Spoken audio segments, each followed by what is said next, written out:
L'espace Nelson Mandela vous présente son Moi Théâtre avec 3 pièces à l'affiche. Samedi 10 février à 20h30, le principe d'Archimède. Échaudés par de récents faits divers, les parents d'une école de natation réagissent violemment quand une enfant dit avoir vu le maître nageur embrasser un enfant. Mais que s'est-il réellement passé ?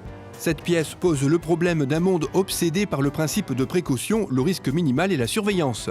Sous la surface lisse d'un monde sécurisé, grouille encore l'hydre de la rumeur et du fantasme, dont les têtes sont désormais des centaines, voire des millions, démultipliées par les nouvelles technologies. Samedi 17 février à 20h30, Les Amants de Montmartre. Un hommage à Courteline en offrant à ses pièces le décor de Montmartre, en compilant le Gora, La peur des coups, La paix chez soi, Avant, Après, Les choux et autres pièces courtes et levées de rideau, les comédiens ont tissé l'histoire de Marguerite et René. Les chansons d'époque interprétées par les comédiens et reprises à l'accordéon, à la guitare et à l'harmonica sont une invitation à monter à bord de cette machine à remonter le temps. Mardi 20 février à 20h30, Reproche. Ça commence de la façon la plus anodine qui soit. Un couple qui pense encore avoir la trentaine, alors que la quarantaine s'approche dangereusement, papote sur un micro-événement. Elle serait passée devant lui et lui aurait dit quelque chose qu'il n'a pas entendu. Il lui demande de répéter, elle prétend qu'elle n'a rien dit. Les personnages sont authentiques et permettent une identification immédiate. La pièce est aussi bouleversante que drôle. Son langage laisse le public s'interroger sur le sort de ce jeune couple et du choix de la vie à deux en général.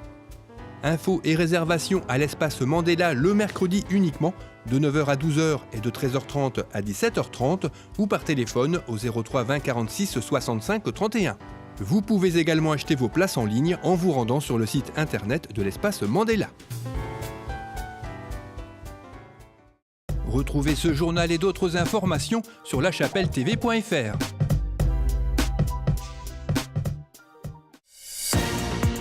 Bonjour et bienvenue dans l'édition du 26 janvier de La Chapelle Info. Le club photo chapellois a tenu sa première assemblée générale. Un bal celtique à l'espace Mandela avec les Rumble Duties. Gros week-end de compétition pour le Scrabble chapellois. La mairie accueille le peintre Étienne Mottet jusqu'au 24 février. Et pour finir, le 4e et dernier volet de la rétrospective de 2017.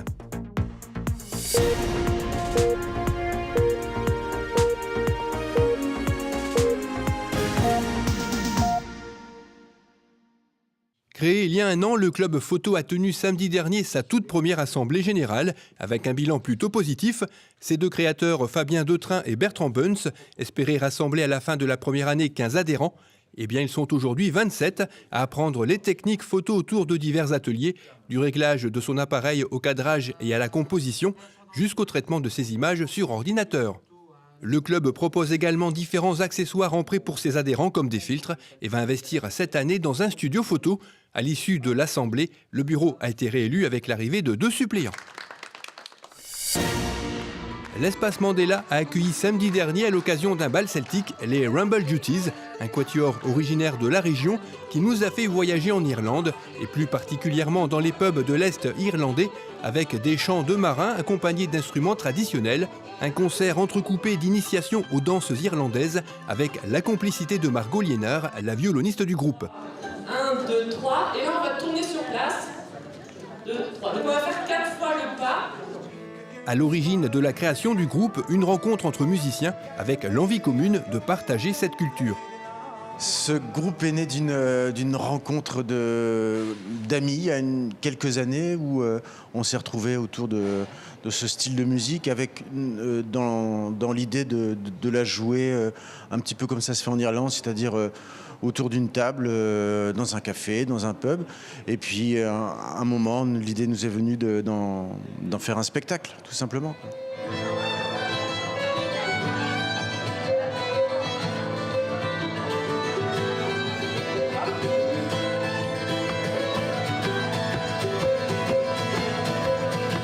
En fait, on fait tous d'autres styles à côté, hein, mais ce qui nous réunit autour de la musique irlandaise, c'est ce que disait Julien sur le côté jouer de la musique autour d'une table, dans les pubs.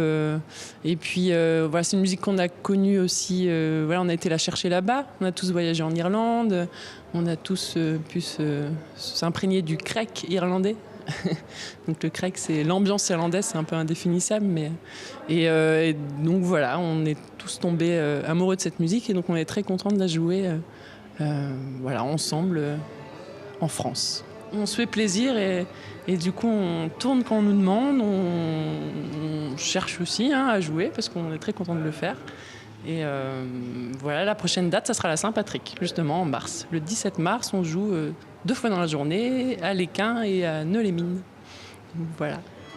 Vous pouvez vous tenir informé de l'actualité du groupe en consultant sa page Facebook dont l'adresse apparaît en bas de l'image. Dimanche dernier, notre commune a accueilli le championnat du Nord de Scrabble, une compétition qui s'est déroulée en multiplex avec 5 autres communes, Besançon, Le Peureux, Saint-Jean d'Angély, le Lavandou et Montpellier. Au total, près de 750 joueurs y ont participé, dont 96 à La Chapelle.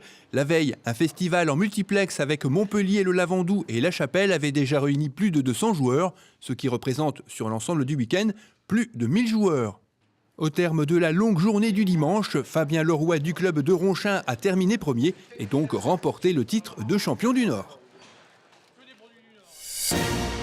La mairie accueille actuellement une exposition du peintre Étienne Mottet. Son inspiration lui vient de ses différents voyages, des rencontres et de sa relation aux autres.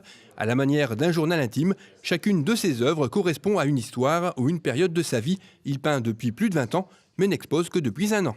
En effet, ça fait peu de temps que j'expose, tout simplement parce que j'avais l'impression que c'était tellement personnel que personne ne pourrait s'y intéresser ou s'arrêter sur mes toiles en essayant de comprendre. Donc j'étais un peu timide et puis je voulais pas partager, j'avais peur. Et ma femme, en effet, m'a forcé une fois à exposer. C'était chez Babette, comme l'expliquer.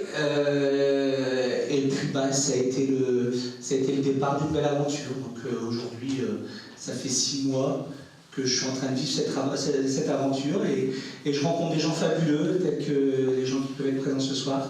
Et j'espère que ça continuera longtemps. Voilà. Cette exposition est à voir jusqu'au 24 février dans le salon d'honneur de la mairie et dans le hall de l'espace Nelson Mandela. Voici le 4e et dernier volet de ce qu'il fallait retenir de l'actualité de 2017 en images. En septembre, après une pause estivale, les écoliers ont repris le chemin de l'école, avec un changement attendu par un grand nombre de parents, le retour de la semaine de 4 jours d'enseignement. En septembre toujours, l'association des familles a fêté ses 70 ans, avec une exposition qui retraçait son histoire du 23 juin 1947, date de sa création, jusqu'à aujourd'hui. De nombreux objets et documents d'époque étaient exposés grâce aux bénévoles de l'association, dont certains s'étaient habillés à la mode de l'époque. En octobre, après 15 ans d'absence, le marché a fait son grand retour square de Birchington. La municipalité veut inscrire dans l'offre commerciale de notre commune ce nouveau rendez-vous dominical. L'offre est variée, elle va de l'alimentation au prêt-à-porter et des animations ponctuelles seront organisées comme des dégustations et des tombolas. En novembre, l'équipe de tournage de la série de France 2 Les Petits Meurtres d'Agatha Christie a fait escale dans notre commune. Un marché de Noël a été reconstitué dans un hangar de la zone industrielle avec des chalets, un manège, des sapins, sans oublier la neige. Une ambiance qui a plongé les comédiens dans une intrigue en période de Noël. Un épisode que vous avez été nombreux à suivre le 22 décembre dernier. Ainsi s'achève cette rétrospective que nous aura réservé 2018. Réponse dans 1 an. Mais d'ici là, vous pouvez bien sûr continuer à suivre ce journal chaque vendredi.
Cette édition est terminée, merci de l'avoir suivie. Rendez-vous le vendredi 2 février.